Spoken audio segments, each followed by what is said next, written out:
Los días empezaron a tener una nueva rutina. Por las mañanas, mientras yo buscaba trabajo, Daniel ayudaba a Carmen con sus ejercicios de rehabilitación cardíaca. Por las tardes, los tres compartíamos comidas largas, donde hablábamos de todo. Y de nada Daniel me mostró su trabajo, sus diseños, sus personajes, los mundos virtuales que había creado. Y por primera vez, realmente los vi, no como dibujitos, sino como arte genuino, como expresiones de un talento que había estado ciego para apreciar. «¡Eres increíble, hijo!», le dije una noche mientras revisábamos su portafolio en su laptop. «¿Cómo pude no ver esto antes?». Él sonrió, pero sus ojos reflejaban el dolor del pasado. «Necesitaba que lo vieras, papá.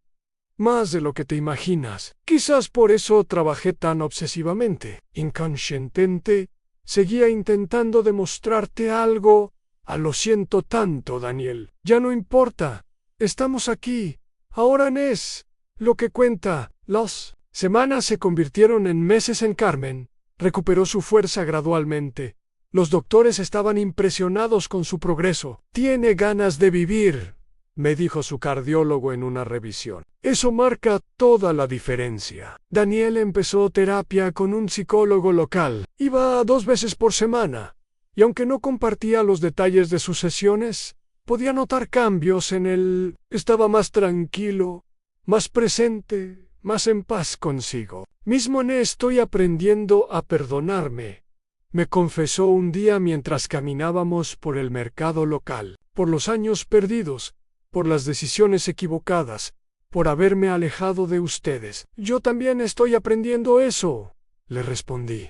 «A perdonarme por ser el padre que fui, y a perdonar al padre que mi propio padre fue. Creo que cargamos patrones generacionales sin darnos cuenta». Él asintió pensativo. «La terapeuta dice que muchos de nuestros comportamientos vienen de cómo fuimos criados, no para culpar a nadie, sino para entender y romper el ciclo». «Tu abuelo era un hombre duro», le conté. «Creció en pobreza extrema.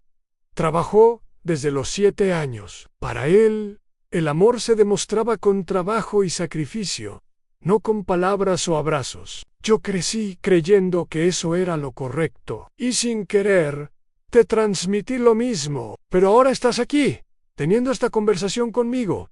Eso es romper el ciclo. Papá tenía razón, y por primera vez en mi vida, sentí que estaba haciendo algo bien como padre. Mientras tanto, mi situación laboral también mejoró. Conseguí trabajo como supervisor de turno en una pequeña fábrica de muebles. El sueldo era modesto, pero era un trabajo digno que me daba propósito y estabilidad en el dueño. Don Ramiro era un hombre de 70 años que había construido el negocio con sus propias manos. «Me recuerdas a mí cuando era joven», me dijo. «El día que me contrató». Los ojos de alguien que ha trabajado toda su vida y no está listo para rendirse. El trabajo me hizo bien. Me recordó quién era más allá de los títulos y las posiciones. Un hombre que sabía trabajar, que sabía liderar, que todavía tenía algo que ofrecer al mundo 5 meses después de que Daniel llegara a nuestras vidas. Recibió una llamada de su empresa en Guadalajara. Lo observé mientras hablaba por teléfono, viendo cómo su expresión pasaba de la sorpresa al escepticismo y finalmente a la contemplación. Cuando colgó, se quedó mirando el teléfono por un largo momento. «¿Todo bien, hijo?» «Prig, me ofrecen el puesto de director creativo», dijo lentamente. «Es el puesto que siempre quise. Mejor sueldo, más autonomía, la posibilidad de elegir mis proyectos». Carmen y yo intercambiamos una mirada. «Eso es maravilloso, Daniel», dijo ella, con una sonrisa que no lograba ocultar su tristeza. Él negó con la cabeza. «No sé si quiero aceptarlo». «¿Por qué no?», pregunté genuinamente confundido. «Porque no quiero volver a esa vida. A trabajar 80 horas semanales. A no tener tiempo para nada. A sentirme vacío, a pesar del éxito». Se sentó frente a nosotros con expresión seria. «Estos meses con ustedes me han enseñado algo importante. Había olvidado lo que realmente importa. Las comidas juntos, las conversaciones sin prisa, estar presente para las personas que amas, eso no tiene precio. Ann Carmen le tomó las manos. Hijo, no puedes rechazar una oportunidad así por nosotros en Estamos Bien. Tu padre tiene trabajo, mi salud está mejorando, tenemos todo lo que necesitamos. Lo sé que no tengo derecho a pedirte nada. Después de cómo te traté, de las cosas que te dije, no espero que me perdones. Solo necesitaba que supieras lo de tu madre. El silencio se extendió entre nosotros, pesado y doloroso, al luego. Daniel dijo algo que me dejó helado. Ann, yo también tengo algo que contarte, papá y Ann, por eso estoy aquí. No solo vine porque me llamaste. Daniel me contó su historia mientras el sol subía en el cielo y el parque se llenaba de vida alrededor de nosotros. Ann, después de irse de casa, había trabajado increíblemente duro. Se graduó con honores de su programa de diseño. Consiguió empleo en una empresa de videojuegos en Querétaro. Y 2 años después, fue reclutado por una compañía más grande. En Guadalajara. Su talento era innegable. Rápidamente escaló posiciones. Ganó premios de la industria. Se convirtió en uno de los diseñadores más respetados de su campo. A los 24 años ganaba más dinero del que yo había ganado a los 40. Pero el éxito tiene un precio. Trabajaba 80 horas semanales.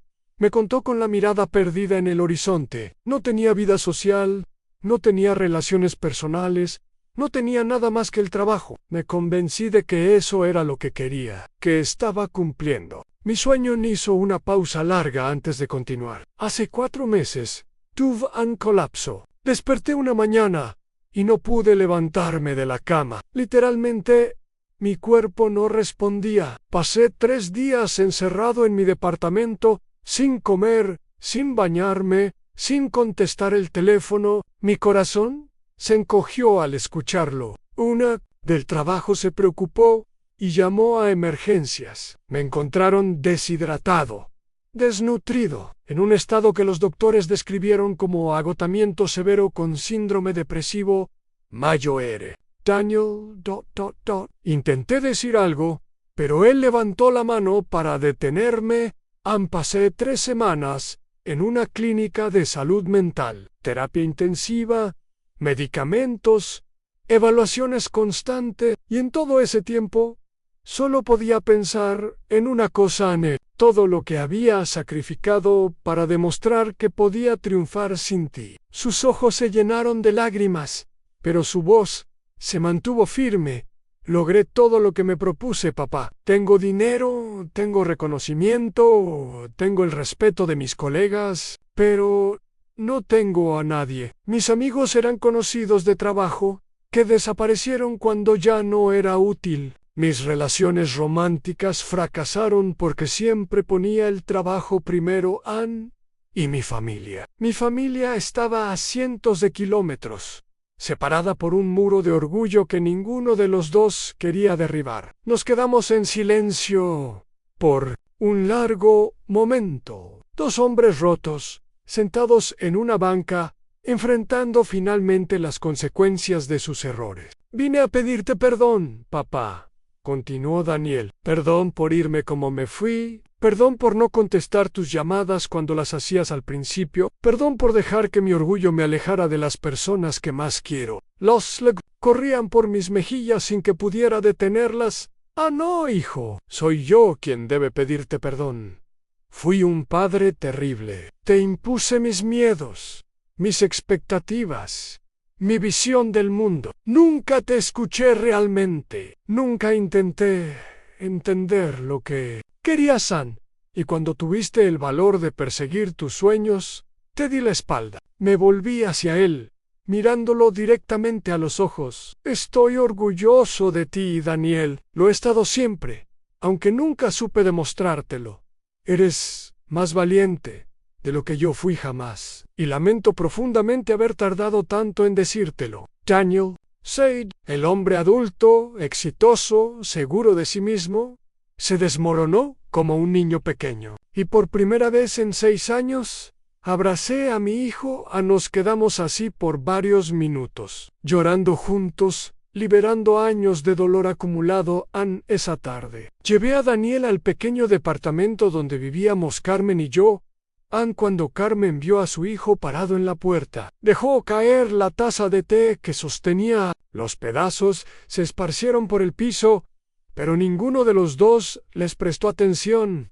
«Daniel, mi niño». Él corrió hacia ella y la abrazó con una delicadeza que me conmovió, consciente de su fragilidad. «Perdóname, mamá». «Perdóname, po». Todo Carmen lloraba y reía al mismo tiempo, acariciando el rostro de su hijo, como si quisiera asegurarse de que era real. «No hay nada que perdonar. Mi amor, estás aquí. Eso es lo único que importa». Pasamos esa noche hablando, Carmen, Daniel y yo, juntos por primera vez en 6 años. Hubo lágrimas, hubo risas, hubo silencios incómodos y confesiones dolorosas, pero también hubo esperanza en Daniel. Insistió en quedarse con nosotros temporalmente. Había pedido una licencia médica en su trabajo. Los doctores le habían recomendado alejarse del estrés y reconectarse con su vida personal. «No es caridad», me dijo cuando intenté rechazar su ayuda económica. «Es familia, y la familia se apoya». Con su ayuda, pudimos pagar el tratamiento de Carmen. Conseguimos mejores medicamentos, acceso a especialistas, chequeos regulares. Su salud comenzó a mejorar notablemente, pero Daniel no solo trajo dinero, trajo algo más importante en su presencia. Vendí todo lo que teníamos de valor: mi reloj de aniversario, regalo de Carmen por nuestros 20 años de matrimonio, los aretes de oro que le regalé cuando nació Daniel, la televisión, los pocos muebles decentes, hasta la ropa que ya no usábamos. No era suficiente. Una noche, después de un turno particularmente agotador, llegué al departamento y encontré a Carmen dormida en el sofá. Se veía tan frágil, tan pequeña. La mujer fuerte que había sido mi compañera durante décadas, ahora parecía una sombra de sí misma. Me senté en el piso junto a ella y, por primera vez en mucho tiempo, lloré por todo lo que había perdido, por los errores que había cometido, por el orgullo estúpido que me había alejado de mi hijo, por no poder darle a mi esposa el cuidado que necesitaba en ese momento de desesperación absoluta. Hice algo que llevaba 6 años resistiendo. Tomé mi teléfono antiguo y busqué el número de Daniel. Carmen me lo había dado hace años, por si algún día lo necesitas. Me había dicho. Marqué con dedos temblorosos, en un tono, en 2, en 3, en 4, en el número que marcó. No está disponible. Por favor, deje su mensaje después de la señal. Cole, sin decir nada.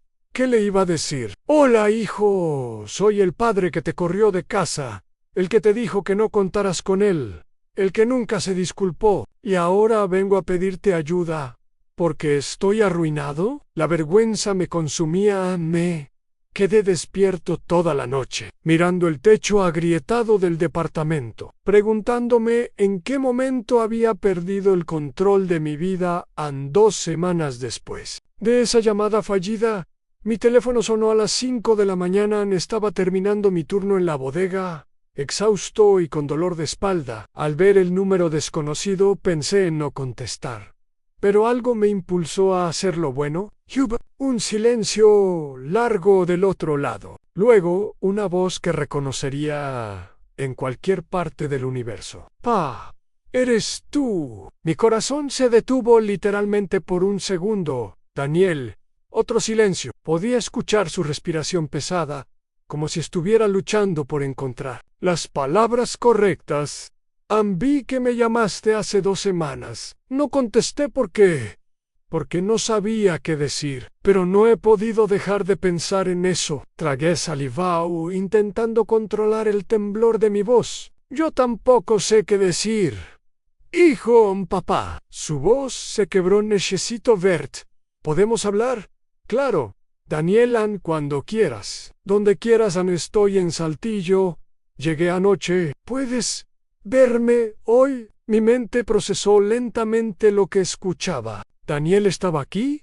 ¿En la ciudad? Sí, claro. ¿Dónde estás? En un hotel cerca del centro. Pero prefiero que nos veamos en algún lugar público primero. ¿Conoces el parque junto a la antigua catedral? Lo conozco. ¿A qué hora? A las 10 de la mañana. Si puedes, miré el reloj. Eran las 5:15. Tenía menos de 5 horas para ir a casa, bañarme, cambiarme y prepararme emocionalmente para ver a mi hijo después de 6 años. Ahí estaré. Daniel. Gracias, papá. Colgó antes de que pudiera decir algo más. Llegué al parque 1 hora antes de lo acordado. No podía quedarme quieto. Caminaba de un lado a otro como animal enjaulado, ensayando mentalmente qué decir, cómo actuar, qué palabras usar. Debía disculparme primero. Debía preguntarle cómo estaba. Debía abrazarlo o esperar a ver su reacción. Mi mente era un caos de posibilidades y miedos. A las 10 en punto.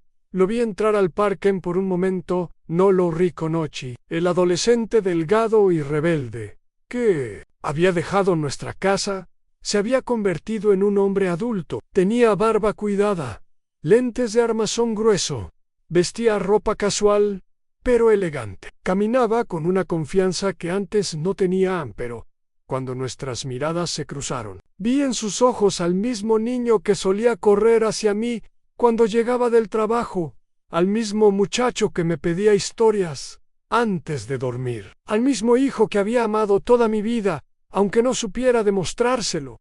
Se detuvo a unos metros de mí. Ninguno de los dos se movía. Te vis diferente. Pa, dijo finalmente. Tú también. Hijo, era cierto. Yo me veía diferente. Había perdido peso, tenía más canas, arrugas que antes no existían, y una fatiga permanente en los ojos que no podía ocultar. ¿Podemos sentarnos?, preguntó señalando una banca cercana. Asentí, y caminamos juntos en silencio hasta la banca. Nos sentamos dejando un espacio prudente entre nosotros, como dos extraños que comparten casualmente un asiento. «Poche, ¿llamaste?», preguntó directamente. «Después de 6 años sin contacto, ¿por qué ahora?» No tenía sentido mentir o adornar la verdad. «Porque tu madre está enferma. Porque perdí mi trabajo hace más de 1 año. Porque perdimos la casa. Porque estoy desesperado y no sabía a quién más acudir. Vi cómo su mandíbula se tensaba. ¿Por qué no me dijiste antes?» «Mamá está bien. Tuvo un infarto hace 2 meses. Está estable, pero necesita tratamiento constante. Medicanas caras y yo no tengo cómo pagarlas». Daniel se pasó las manos por el rostro, un gesto de frustración que reconocí de inmediato, porque yo hacía lo mismo. 6 años, papá. 6 años de silencio. Y ahora vienes a decirme que mamá casi se muere, y que ustedes están en la ruina. ¿Y qué quieres estudiar entonces? Diseño, arte digital, animación, algo relacionado con lo que me apasiona. Sentí que la sangre se me calentaba. Daniel, eso no es una carrera, es un pasatiempo. ¿Cómo piensas mantenerte? ¿Cómo vas a formar una familia vendiendo dibujitos? Carmen me lanzó una mirada de advertencia desde el otro lado de la mesa, pero yo estaba demasiado alterado para captarla. Daniel se levantó bruscamente. Sabía que no ibas a entenderlo. Nunca entiendes nada. Se fue a su cuarto, dando un portazo a Anne. Esa fue la primera de muchas discusiones similares. Con el paso de los meses, la tensión en casa se volvió insoportable. Daniel y yo apenas podíamos estar en la misma habitación sin terminar discutiendo. Él me acusaba de ser anticuado, controlador, incapaz de ver más allá de mi propia experiencia. Yo le respondía que solo quería protegerlo, que conocía el mundo mejor que él, que algún día me lo agradecerían. Carmen intentaba mediar, pero estaba atrapada entre los 2 hombres de su vida. «Ernesto», me decía por las noches, cuando Daniel ya dormía, «tienes que escucharlo.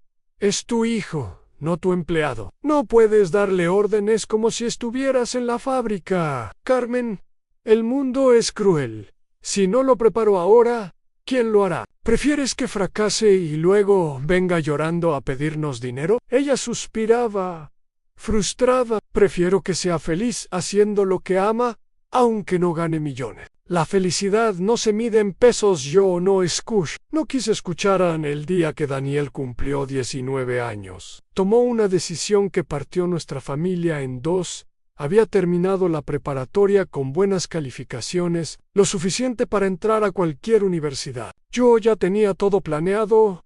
Anne estudiaría ingeniería industrial en la mejor universidad de la ciudad. Haría prácticas en mi empresa y eventualmente tomaría un puesto de liderazgo cuando yo me retirara. Anne era un plan perfecto. Al menos, perfecto para mí, Anne, pero Daniel tenía otros planes en la mañana de su cumpleaños. Bajó a desayunar con una mochila grande y una maleta. Carmen y yo lo miramos sin entender. Me voy a Querétaro, anunció con voz firme pero temblorosa. Me aceptaron en un programa de diseño digital en una escuela privada. Ya conseguí trabajo de medio tiempo en una cafetería para pagar mis gastos. Me levanté de la silla tan rápido que la tiré al piso. ¿Qué estás diciendo? ¿A espaldas nuestras hiciste todo esto? Porque sabía que me ibas a prohibir. Porque nunca me escuchas, papá. Solo quieres que sea una copia de ti. O yo no soy ti. Carmen empezó a llorar silenciosamente. Daniel, hijo, por favor, hablemos esto, suplicó Anne, pero yo interrumpí. Sí, te vas por esa puerta. No cuentes conmigo para nada. ¿Quieres demostrar que puedes solo? Perfecto. Hazlo solo entonces. Pero cuando fracases, no vengas a pedirme ayuda. Las palabras salieron de mi boca envenenadas de orgullo y miedo. Miedo de perder a mi hijo, miedo de verlo sufrir, miedo de no poder protegerlo. Pero en lugar de expresar ese miedo como amor, lo convertí en ultimátum. Daniel me miró con una mezcla de dolor y determinación. No te preocupes, papá. No pienso pedirte nada. Nunca abrazó a su madre largamente, le susurró algo al oído que no alcancé a escuchar, y salió por la puerta sin mirar atrás. Esa fue la última vez que vi a mi hijo en casi 6 años. Los primeros meses después de que Daniel se fue, fueron extraños. Anne en el trabajo seguía funcionando con normalidad, incluso mejor que antes, como si canalizara toda mi frustración hacia la productividad, pero en casa, el silencio era ensordecedor. En Carmen cambió, no de manera dramática, pero lo suficiente para que yo lo notara. Ya no cantaba mientras cocinaba, ya no sugería salidas los fines de semana. Pasaba horas mirando fotografías de cuando Daniel era pequeño. Deberías llamarlo, me decía constantemente. El orgullo no te va a dar nietos, Ernesto, pero yo me negaba. En mi mente, Daniel era quien se había ido. Él debía dar el primer paso. El tiempo pasó. Semanas se convirtieron en meses, meses, en años. Supe por Carmen que mantenía contacto secreto con Daniel, que le estaba yendo bien. Había terminado su carrera con honores. Había conseguido trabajo en una empresa de videojuegos. Se había mudado a Guadalajara por una mejor oportunidad. En cada noticia era un golpe a mi orgullo y a mi corazón. Golpe de orgullo, porque él estaba demostrando que estaba equivocado. Golpe al corazón, porque me estaba perdiendo todo eso. Pero seguí en mi posición, tercamente, estúpidamente, dolorosamente. Mientras tanto, en la empresa las cosas empezaron a cambiar. A nuevos dueños. Compraron la compañía. Trajeron consultores extranjeros. Simplemente reestructuraciones. Hablaban de optimización, Yo llevaba 30 años ahí. Era una institución. Pero eso no significaba nada para estos nuevos administradores. Ana, los 58 años, me llamaron a la oficina del nuevo director general. Señor Villarreal, dijo un hombre 30 años menor que yo, le agradecemos su servicio a la empresa. Sin embargo, estamos en proceso de modernización y hemos decidido prescindir de su puesto. Me quedé helado. ¿Prescinden de mi puesto? Después de 30 años. El hombre ni siquiera tuvo la decencia de parecer incómodo. Le ofrecemos un paquete de liquidación competitivo. Por supuesto, necesitaremos que firme un acuerdo de confidencialidad y que entregue su oficina antes del viernes. Así, en menos 10 minutos, 3 décadas de mi vida fueron borradas en los meses que siguieron. Fueron los más difíciles de mi existencia. Al principio intenté mantener las apariencias. Salía de casa cada mañana con mi traje, fingiendo que iba a la oficina, pero en realidad pasaba las horas en parques, bibliotecas, cafeterías baratas. No podía decirle a Carmen que me habían despedido. La vergüenza era demasiado grande. Pero los secretos no duran para siempre. Un día llegó a casa una carta del banco. Yo estaba en el baño. Así que Carmen la abrió pensando que era publicidad. Era un aviso de que nuestros pagos de hipoteca tenían 3 meses de retraso. Cuando salí del baño, la encontré sentada en la sala con la carta en las manos y los ojos rojos de llorar. ¿Cuánto tiempo pensabas ocultármelo, Ernesto? No tuve respuesta. Esa noche le conté todo: el despido, los meses de mentiras, los ahorros que se habían agotado pagando deudas que ella desconocía. Le conté del miedo, de la humillación de buscar trabajo a mi edad y ser rechazado una y otra vez, de la sensación de que todo lo que había construido se estaba derrumbando.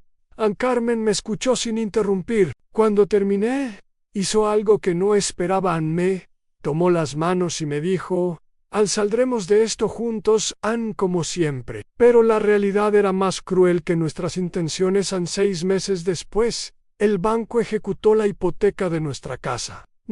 Teníamos cómo pagarla. La liquidación se había ido en deudas anteriores y en mantener las apariencias. Durante mi periodo de mentiras tuvimos que empacar 20 años de recuerdos en cajas y mudarnos a un pequeño departamento en la periferia.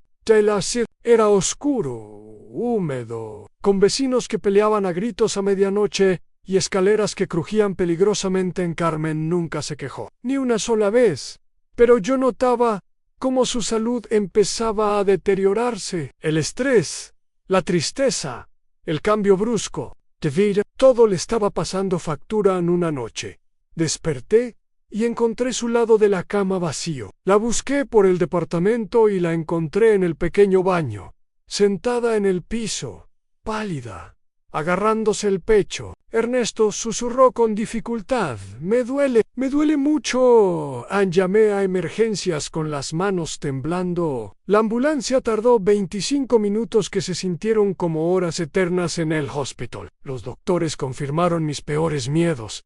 Carmen había sufrido un infarto. Sobrevivió, pero necesitaría tratamiento constante, medicamentos caros, chequeos regulares, y yo no tenía seguro médico. No tenía ahorros. No tenía nada. Las semanas siguientes fueron un descenso al infierno. Carmen salió del hospital con una lista de medicamentos que costaban más de lo que yo ganaba en un mes trabajando de lo que fuera. Porque sí, había conseguido trabajo como vigilante nocturno en una bodega industrial. El sueldo era mínimo, las horas eran brutales, pero era lo único que había encontrado. Cuando todo se desmorona, el corazón encuentra el camino de regreso. Dicen que un hombre se define por las decisiones que toma en los momentos más oscuros de su vida. Yo siempre creí que era fuerte, que podía enfrentar cualquier adversidad con la frente en alto. Pero hay tormentas que no se pueden predecir. Hay golpes que te derriban sin aviso, y hay silencios que duelen más que cualquier palabra. Esta es la historia de cómo perdí absolutamente todo, y de cómo, en medio de las cenizas de mi vida anterior, encontré algo que vale más que cualquier posesión material. Mi nombre es Ernesto Villarreal. Tengo 60 años, y lo que voy a contarte cambió mi vida para siempre. Crecí en un pequeño pueblo de Zacatecas, en una familia donde el trabajo duro era la única religión que se practicaba. Mi padre era minero, un hombre de pocas palabras y manos ásperas, que me enseñó desde muy joven que un hombre vale por lo que construye con su esfuerzo. Ernesto me decía mientras caminábamos hacia los campos antes del amanecer, en esta vida nadie te va a regalar nada. Todo lo que quieras, tendrás que ganártelo con sudor. Esas palabras se grabaron en mi alma como un tatuaje. Invisible a los 18 años, dejé el pueblo y me fui a Saltillo con nada más que una maleta de cartón y los sueños de un muchacho que quería ser alguien. Trabajé en todo lo que pude, encargador en el mercado, ayudante de albañil, vendidor ambulante, hasta limpiador de oficinas en el turno de la noche. Pero nunca dejé de estudiar. Cada peso que ahorraba lo invertía en libros, en cursos, en prepararme para algo mejor. Dormía 4 horas diarias, comía lo mínimo, pero jamás dejé de creer que algún día mi esfuerzo daría frutos. Y los dio. A los 25 años conseguí mi primer trabajo formal en una empresa de manufactura textil. Empecé como asistente de almacén, ordenando telas y cargando cajas. Pero tenía hambre de crecer. Observaba todo, aprendía de todos, me ofrecía para tareas extra, sin pedir nada a cambio. A los jefes notaron mi dedicación. En 5 años pasé de asistente a supervisor. En 10 años era gerente de planta. A los 42 me nombraron director de operaciones de toda la división norte. Fue en esa época cuando conocí a Carmen. Ella trabajaba en el departamento de recursos humanos. Era una mujer de sonrisa cálida y ojos color miel, que siempre tenía una palabra amable para todos. No era la más bella del edificio en el sentido convencional, pero tenía una luz interior que me cautivó.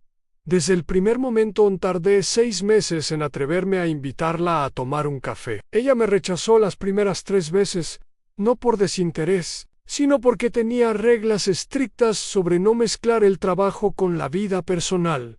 Pero yo era persistente, no de manera invasiva, sino con pequeños gestos, una flor en su escritorio, los lunes un chocolate en días difíciles, una nota con algún poema que encontraba en mis lecturas nocturnas. El día que finalmente aceptó salir conmigo, llovía a cántaros. Corrimos juntos bajo la tormenta hacia un pequeño restaurante de comida casera cerca de la fábrica. Llegamos empapados, riendo como adolescente. Y en ese momento supe que iba a casarme con esa mujer. 1 año después, exactamente bajo la misma lluvia y en el mismo restaurante, le pedí matrimonio.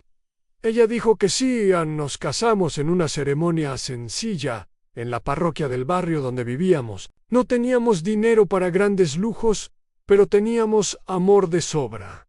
Mi madre viajó desde Zacatecas para la boda. Fue la última vez que la vi con buena salud, antes de que la diabetes se la llevara. 2 años después, Carmen y yo nos instalamos en un departamento pequeño de 2 habitaciones. Era modesto, pero lo llenamos de risas, de planes, de sueños compartidos.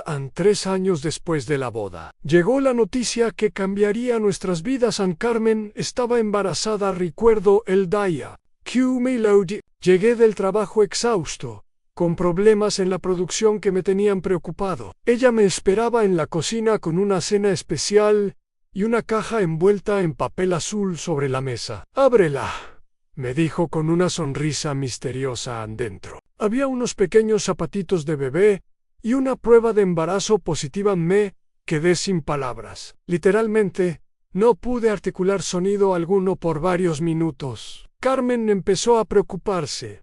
Pensó que no me alegraba la noticia, pero era todo. Estaba tan feliz, tan abrumado de emoción, que las lágrimas brotaron de mis ojos sin permiso. Abracé a mi esposa con toda la fuerza de mi alma y le prometí que ese hijo tendría todo lo que yo nunca tuve de niño.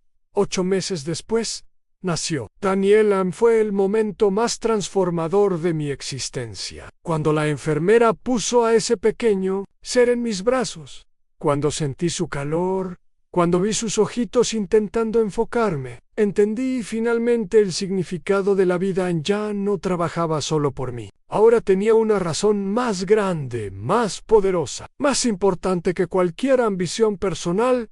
a los siguientes 15 años. Fueron los mejores de mi vida.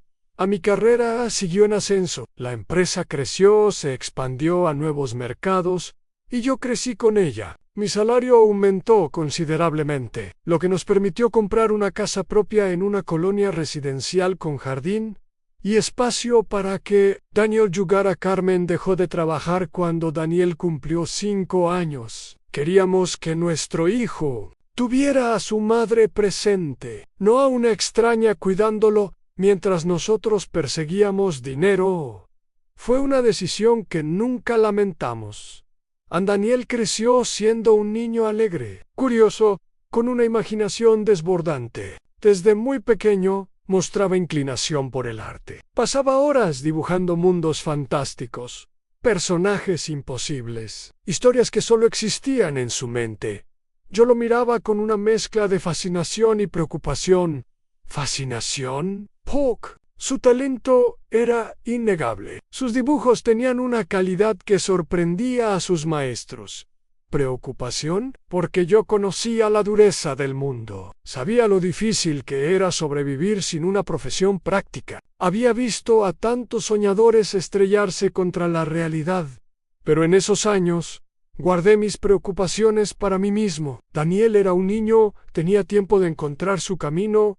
En los fines de semana eran sagrados para nuestra familia. Los viernes por la noche veíamos películas juntos, acurrucados en el sofá con palomitas caseras. Los sábados íbamos al parque, al cine, a explorar rincones de la ciudad. Los domingos eran para comidas largas con familiares, para juegos de mesa, para conversaciones que no tenían prisa. Éramos felices, genuinamente felices.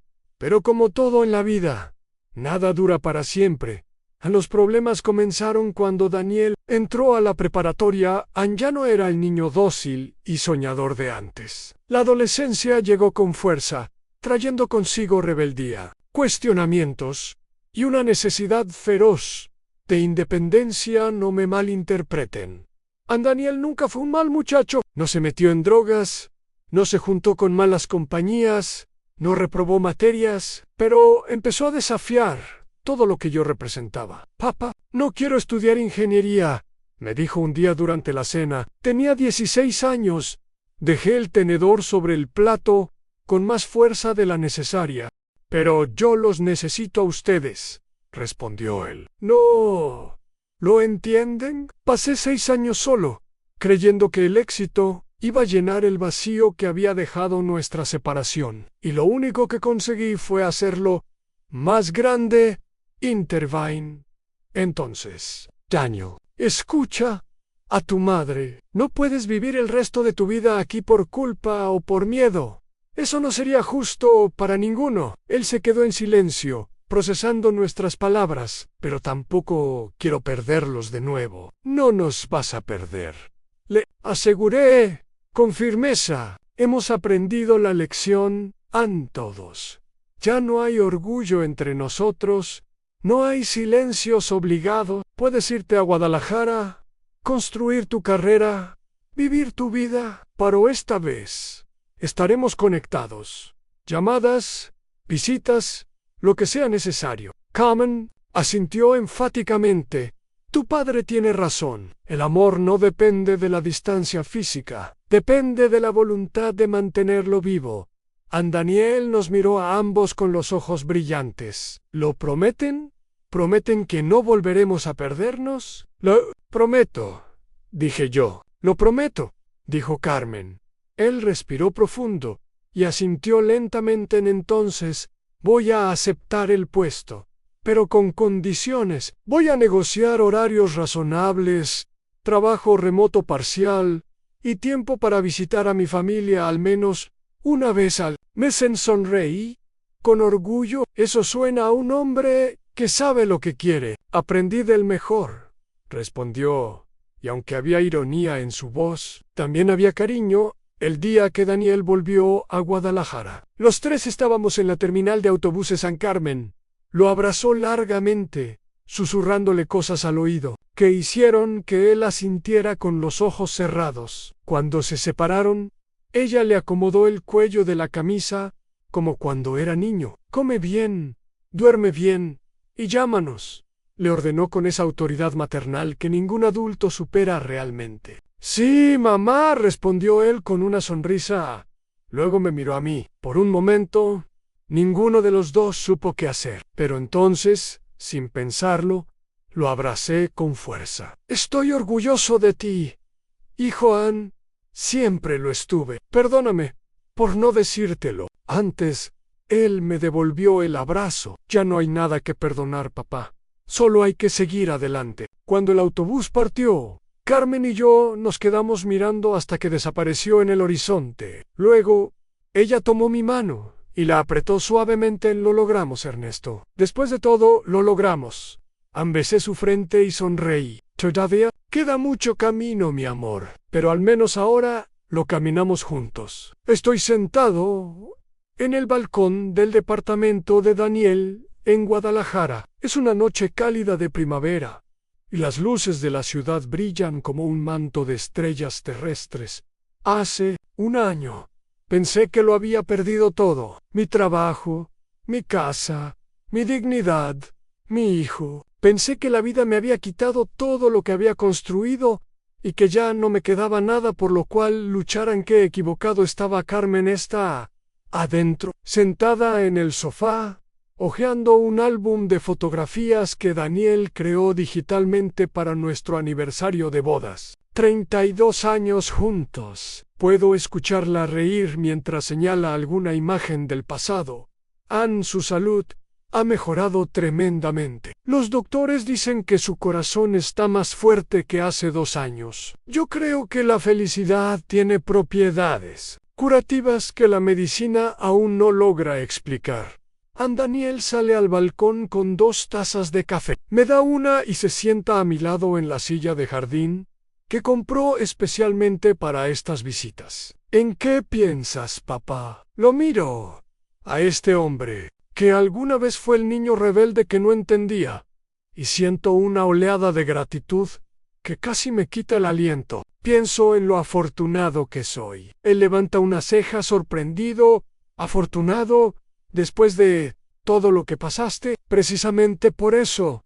Perdí cosas materiales, sí. Perdí un trabajo, una casa, posesiones. Pero la vida me obligó a ver lo que realmente importaba. Y lo que realmente importa nunca lo perdí. Solo lo había olvidado. Daniel sonríe. Esa sonrisa que me recuerda a Carmen cuando la conocí. Suenas como esos libros de autoayuda que mamá Ann. Me río. Quizás tengan razón en algunas cosas. Nos quedamos en silencio por un momento, disfrutando el café, la brisa, la compañía. Gracias, papá, dice finalmente. ¿Por qué? Por perdonarme, por darme otra oportunidad, por estar aquí. Niego con la cabeza. Ann, gracias a ti, hijo Ann, por volver, por darme la oportunidad de ser el padre que debí ser desde el principio. Nunca es tarde, dice él, repitiendo las palabras que yo le había dicho meses atrás. Nunca es tarde. Confirmó. Carmen sale al balcón con el álbum de fotos en las manos. Miren esta foto, exclama emocionada. ¿Se acuerdan de ese día? Es una imagen de los 3 en el parque. Hace más de 20 años. Daniel tenía quizás 4 años, sentado sobre mis hombros, con una sonrisa tan grande que parecía ocupar todo su rostro. Carmen estaba a mi lado, abrazándome, con esa luz en los ojos que nunca ha perdido del todo. Ann, éramos una familia.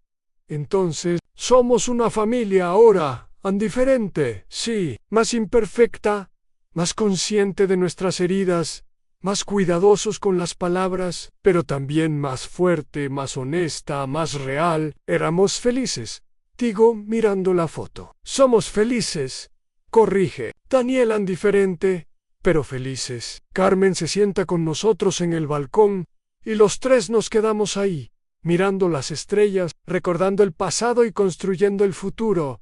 No soy un hombre rico. Probablemente nunca vuelva a tener una casa propia o un auto último modelo. Mi cuenta de banco es modesta. Mi trabajo es sencillo. Mi vida es simple.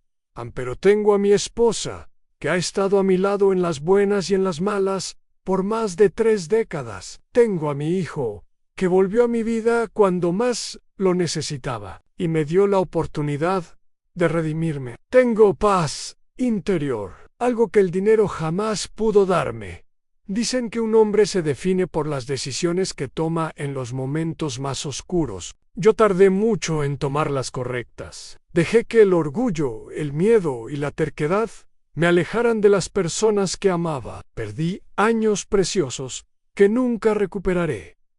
Pero también aprendí la lección más importante de mi vida, que las cosas materiales van y vienen, que los títulos y las posiciones son temporales, que el éxito profesional no significa nada si no tienes con quién compartirlo.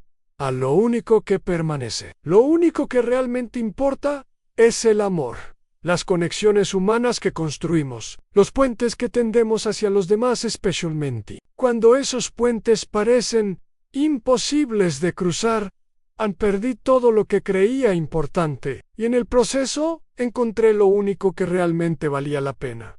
A mi familia, a mi paz, a mi segunda oportunidad. Fin. A veces, la vida tiene que quitarte todo para mostrarte lo que realmente tienes.